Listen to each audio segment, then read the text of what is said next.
நமசிவாய. ஒண்டர்ஃபுல்லான ஒரு மெத்தட் ஒன்று சொல்றேன் பார்த்துக்கோங்க. இது வந்து கிரந்தங்களிலும் சரி, ரொம்ப ரெகுலரா ப்ராக்டிஸ் பண்றவங்க அந்த ரெமிடியல் மெத்தடாலஜின்னு சொல்லக்கூடிய ஒரு விஷயங்கள் ரெமிடிஸ்ல வந்து ரொம்ப தேர்ந்தவர்களுக்கு எல்லோருக்குமே தெரிஞ்சிருக்கக்கூடியவர்களா இருக்கும்.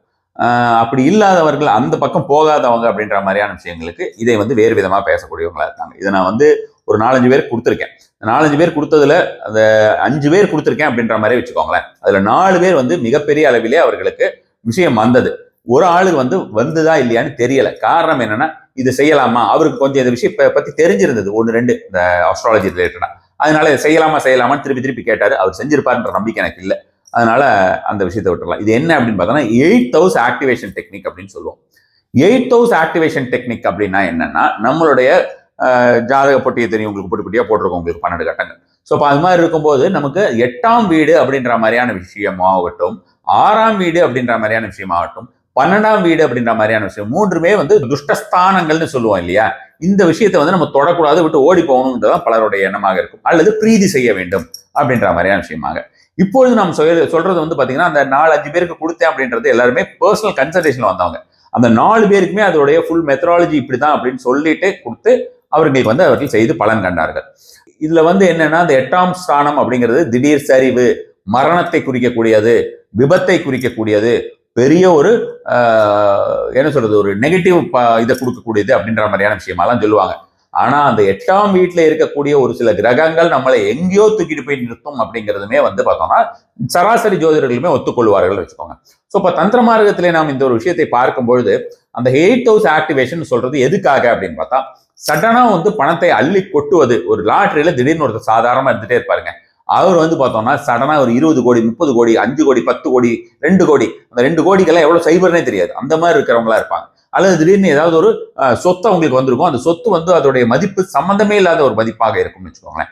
ஓஎம்ஆர்ல ஒரு காலத்துல வந்து பார்த்தோம்னா படூர் சைட்ல எல்லாம் விலையே இல்லாம கூவி கூவி வித்துக்கிட்டு இருக்கிற மாதிரியான ஒரு நிலைமையா இருந்தது. ஆனா அந்த ஒரு நிலைமை அப்படிங்கிறது வந்து பாத்தீங்கன்னா ஆல்மோஸ்ட் ஒரு 20 இயர்ஸா வேற மாதிரி மாறி போச்சு. இப்ப அங்க இருக்கிறவங்க எல்லாம் வந்து பல கோடிக்கு அதிபதிகள். இது சென்னையில இருக்கக்கூடிய வாசிகள் எல்லாருக்குமே இசிஆர்எம், ஓஎம்ஆர் எப்படி மாறிச்சு அப்படின்றது எல்லாருக்குமே தெரிஞ்சிருக்கும். ஸோ அந்த மாதிரியாக நம்மளுடைய நிலை வெகு சீக்கிரமாக ஒரு பெரிய விஷயத்தை அடைய வேண்டும் அப்படின்றதுக்காக இதுல இந்த ஆக்டிவேஷன் அப்படிங்கிற மாதிரியான விஷயமா சொல்றோம். அப்படின்னா ஆக்டிவேஷன் அப்படிங்கிறது பர்சனலா அவங்க வந்தாங்கன்னா தான் நான் உங்களுக்கு எப்படி அவங்களை ஆக்டிவேட் பண்றது அப்படின்ற மாதிரியான விஷயமாக சொல்லவும் முடியும். ஏன் அப்படின்னா அவங்க ஜாதகத்துக்குமே இது மாறும் இல்லையா, இது உங்களுக்கு தெரிஞ்சிருக்கும். அது சொல்லும் பொழுதுமே அவர்களுக்கு எந்த ஒரு கஷ்டமும் வராமல், பிரச்சனையும் வராமல் இருப்பதற்குண்டான, அவங்களுக்கு அந்த நெகட்டிவ் இம்பாக்ட்ஸ் வராமல் இருக்கிறதுக்கு என்ன விஷயமோ அதையுமே நம்ம வந்து காபந்து செய்வதற்கு உண்டான விஷயங்களுமே நம்ம வந்து சொல்லிட்டு தான் பண்ணுவோம். சில பேர் வந்து பார்த்தோம்னா, நான் மிகுந்த ப்ராப்ளத்தில் இருக்கேன், எனக்கு பல கோடிகள் பணம் வேண்டும், என்ன பண்றதுக்கு நான் ரெடி அப்படின்ற நிலைமையில இருப்பாங்க. ஸோ அந்த மாதிரி இருக்கிறவங்களுக்கு எல்லாம் தான் நம்ம வந்து இந்த மாதிரி விஷயங்கள் கொடுக்கறது. இப்போ உங்களுக்கு எல்லாருக்கும் இதை கொடுக்க போறேன் அப்படின்ற மாதிரியான விஷயமாக இருந்தால் நம்ம ஒவ்வொருத்தருமே என்ன செய்ய வேண்டும் அப்படின்னா, லக்னத்தை எடுத்துக்கணும். இதுல வந்து ராசின்னு எனக்கு லக்னம் தெரியாதுன்றவங்க எல்லாம் அவங்கெல்லாம் லக்னத்தை தெரிஞ்சுக்கிறதுக்கு முயற்சி பண்ணலாம். அது வந்து ஒன்றும் இல்லை, உங்களோட ஜாதகத்திலேயே லக்னத்துக்கு வந்து ஒரு கிராஸ் அடிச்சு லேண்ட் போட்டிருப்பாங்க, கம்ப்யூட்டர் ஜாதகம் வச்சிருந்தால அதுல வந்து ஏஎஸ்சின்னு போட்டிருப்பாங்க, அசண்டன்ட் அப்படின்னு. இதெல்லாம் வந்து ஈஸியா தெரிஞ்சுக்கலாம். இந்த காலத்துல அது ஒரு பெரிய விஷயமே கிடையாது. உங்களோட டேட் ஆஃப் பர்த் அடிச்சாலே ஆன்லைன்ல வந்துருது எது லக்னம்னு. ஸோ அதுவுமே எனக்கு தெரியாது, நான் தெரிஞ்சுக்க விரும்பல அப்படின்னு இங்க கமெண்ட்ல கேள்வி கேட்கறவங்க அதை வந்து இதை பார்க்காம இருந்து அவாய்ட் பண்ணிடலாம்னு வச்சுக்கோங்களேன். அதுதான். ஸோ இப்போ அல்லது செய்யாம இருக்கலாம், உங்களுக்கு தெரிஞ்சுக்கிறதுனா நீங்க தெரிஞ்சுக்கிட்டு அதுக்கப்புறம் செய்யாம இருக்கலாம். இப்போ ஒவ்வொரு லக்னத்துக்கும் என்ன மாதிரியான ஒரு விஷயம் 8ஆம் இடத்தை ஆக்டிவேட் பண்றது அப்படின்ற மாதிரி, இந்த ஆக்டிவேட் பண்றதுக்கு என்ன பண்ணலாம் அப்படின்னு பார்த்தா, நமக்கு கெட்ட விஷயம் வராமல் இருக்கிறதுக்கு 2 விஷயம் பண்ணலாம். ஒன்று, அவர்கள் ரெண்டுமே அது பிரீதி செய்யறது தான்.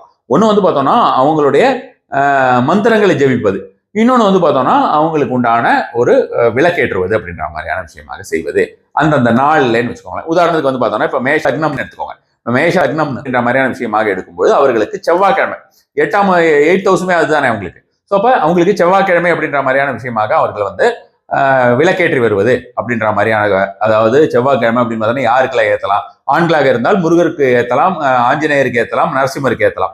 பெண்களாக இருக்கிற பட்சத்திலே முருகருக்கோ அல்லது ஆஞ்சநேயருக்கோ அல்லது நரசிம்மருக்கோ அவர்கள் வந்து விளக்கேற்றி வழிபடுவது அப்படின்ற மாதிரியான விஷயங்கள். எந்த ஒரு தெய்வத்தை அவர் எடுத்துக்கொண்டாலும் அந்த தெய்வத்தை தொடர்ந்து அவர்கள் சொல்லி வருவது, நாமாக்களை சொல்லி வருவது, அவங்களுடைய மந்திரங்களை ஜெபிப்பது அப்படின்ற மாதிரியான விஷயங்கள் அதிகப்படியான ஒரு பலன் தரக்கூடியதாக இருக்கும். அடுத்தது நம்ம வந்து ரிஷபம் அப்படின்ற மாதிரியான விஷயமாக எடுத்துக்கொண்டால் வியாழக்கிழமை ரிஷப லக்னம்னு வியாழக்கிழமையிலே அவர்கள் சிவ வழிபாடு செய்வது அப்படிங்கிறது ஒண்டர்ஃபுல்லா பலன் தரக்கூடிய ஒரு முறையாக இருக்கு. அவர்கள் வந்து வியாழக்கிழமையிலே விளக்கேற்றுவது, இது நெய் விளக்கு ஏற்றலாம். இப்போ நான் வந்து மேஷ லக்னத்துக்காரங்க வந்து பார்த்தீங்கன்னா செவ்வாய்க்கிழமையில ஏற்றலாம் அப்படின்னு சொன்னது, இழுப்பெண்ணெய் தீபம் ஏற்றுவது நல்ல ஒரு பலன் தரக்கூடியதாக இருக்கும். வேணா சிகப்பு திரி போட்டுக்கலாம். இதெல்லாம் காம்ப்ளிமெண்ட்ரி தான். உங்ககிட்ட நல்லெண்ணெய் தான் ஏற்ற முடியும்னா அது மாதிரி ஏற்றிட்டு போயிடலாம். அதனால ஒரு தப்பு கிடையாது. அதே போல் தான் வந்து ரிஷப லக்னத்துக்காரர்களுக்குமே வந்து பார்த்தீங்கன்னா அவர்கள் வியாழக்கிழமையில ஏற்றுவது அப்படிங்கிறது அதிகப்படியான ஒரு பலன் தரக்கூடியதாக இருக்குன்னு வச்சுக்கோங்க. மிதுனம் லக்னம் அப்படின்ற மாதிரியான விஷயமாக எடுத்துக்கொண்டீர்கள் என்றால் சனிக்கிழமையில அவர்கள் வழிபடு. இப்ப இந்த வியாழக்கிழமையில சிவனுக்குன்னு சொல்லிட்டேன். இப்ப மிதுன லக்னம் அப்படின்ற மாதிரியான விஷயமா பாத்தீங்கன்னா நீங்க உக்ரகாளி அல்லது பைரவர், இவர்கள் ரெண்டு பேருமே யாரு வந்து வழிபட்டாலுமே நல்ல ஒரு பலன் தரக்கூடியதா இருக்குன்னு வச்சுக்கோங்களேன். வழிபட்டதுன்னா அவங்கள நான் என்னோட இஷ்ட தெய்வமா எடுத்துக்கலாமா அப்படின்னு கேட்காதீங்க. தெய்வங்கள் வந்து எந்த ஒரு காரணத்து கொண்டுமே, அதாவது அதிதேவதா பிரத்யதி தேவதா என்று சொல்லக்கூடிய தெய்வங்கள் வந்து எந்த ஒரு விதத்திலையும் யாருக்கும் கெடுதல் செய்ய போவது கிடையாது. அந்தந்த கிரகங்களுடைய தாக்கம் நம்மை அடையாமல் நம்மளுக்கு வந்து ரொம்ப கெடுதலை கொடுக்காம இருக்கிறதுக்குண்டான ஒரு ப்ரொடெக்ஷனை தான் கொடுக்கும். அதை வந்து நம்ம வந்து நல்லா ஞாபகம் வச்சுக்கணும்.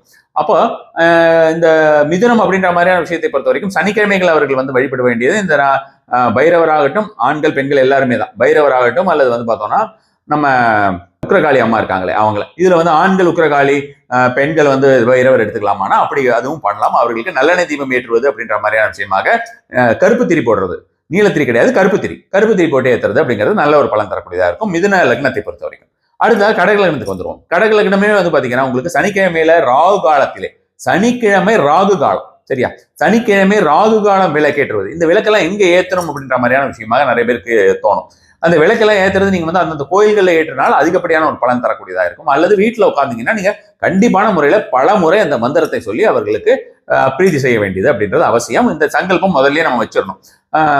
இந்த ஒரு விஷயத்தை பொறுத்த வரைக்கும் நம்ம வந்து விநாயகர் வழிபாடு, கோமாதா வழிபாடு இதெல்லாம் செஞ்சு செய்யறதுங்கிறது இன்னொரு நல்ல ஒரு பலன் தரக்கூடியதா இருக்கும். இந்த கோமாதா வழிபாடு எப்படி செய்யலாம் அப்படின்ற மாதிரியான விஷயத்துக்கு அவங்களுடைய போட்டோ வச்சு பண்ணலாம் அப்படின்னு நான் இப்போ இந்த ப்ராடக்ட் அப்டேட்ல கூட கொடுத்துருந்தேன். பிப்ரவரி மாதத்து ப்ராடக்ட் அப்டேட்ல தேவைப்பட்டா அதை போய் பார்த்து தெரிஞ்சுக்கோங்க.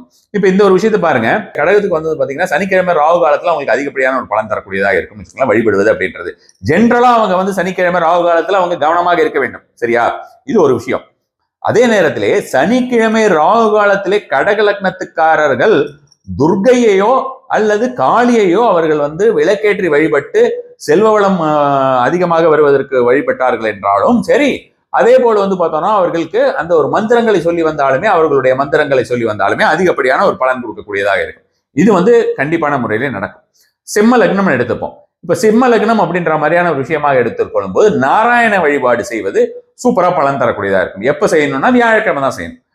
வியாழக்கிழமை என்று அவர்கள் வந்து நாராயண வழிபாடு அப்படின்ற மாதிரியான விஷயங்களை தொடர்ந்து அவர்கள் செய்து வந்தார்கள் என்றால் அவர்களுக்கு நல்ல ஒரு பலன் கொடுக்கக்கூடியதா இருக்கும். அகைன் அவர்கள் நெய் விளக்கு, இந்த எல்லோ கலர் திரி போட்டு ஏத்துறது, நாராயணருடைய மந்திரம் அப்படிங்கிறதுல அவர்களுக்கு சொல்ல வேண்டிய மந்திரம் அப்படின்ற மாதிரியான விஷயமாக நாராயணருக்கே இல்ல அஷ்டாட்சரின்றது, இதை நான் பல தடவை சொல்லியிருக்கேன்.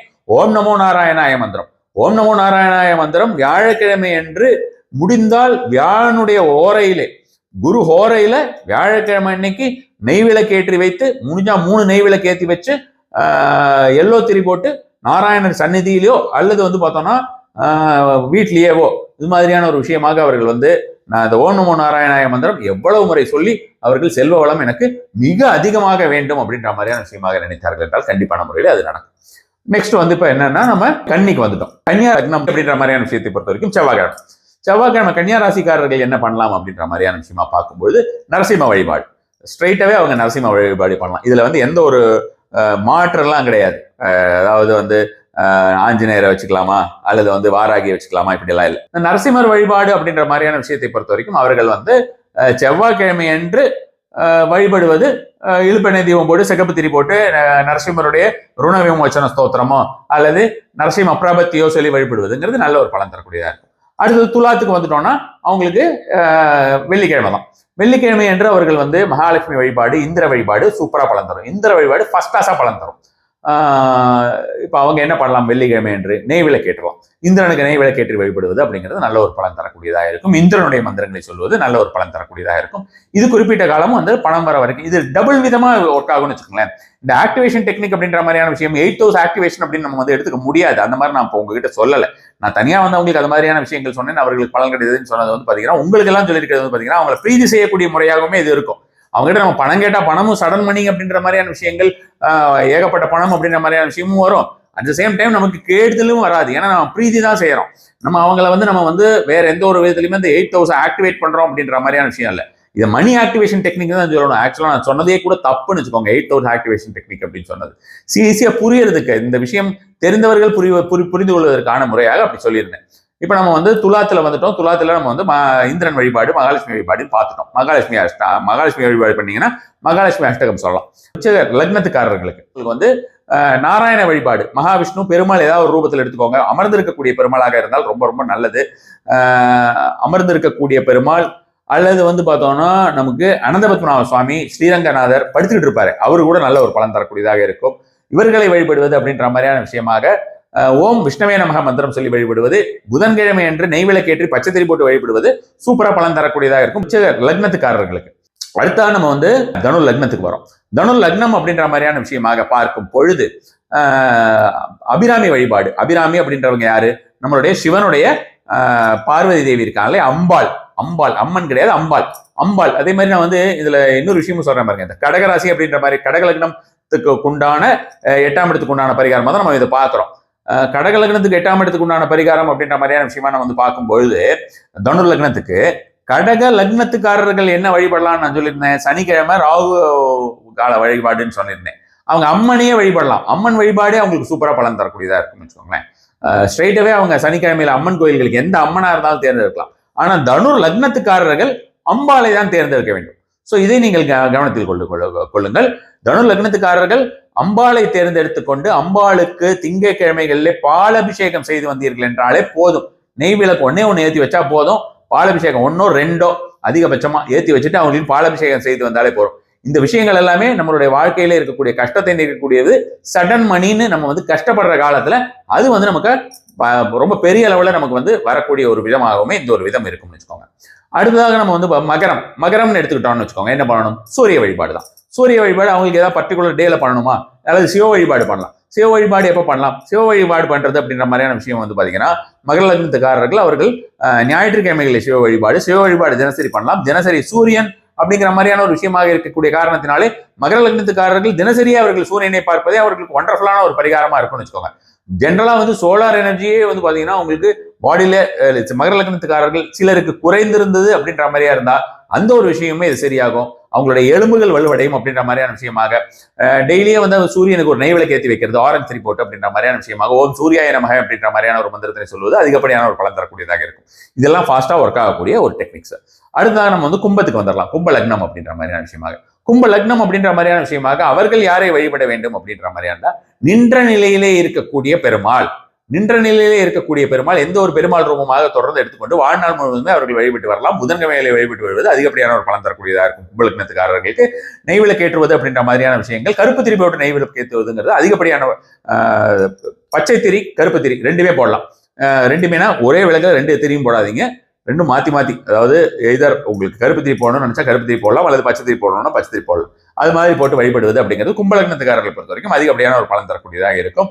அவர்கள் வந்து அந்த பெருமாளுடைய நாமத்தை மந்திரமாக சொல்லி வருவது அப்படிங்கிறதுமே ஃபர்ஸ்ட் கிளாஸா ஒர்க் ஆகக்கூடியதா இருக்கும். கடைசியா நம்ம மீன லக்னத்துக்கு வந்துடலாம்.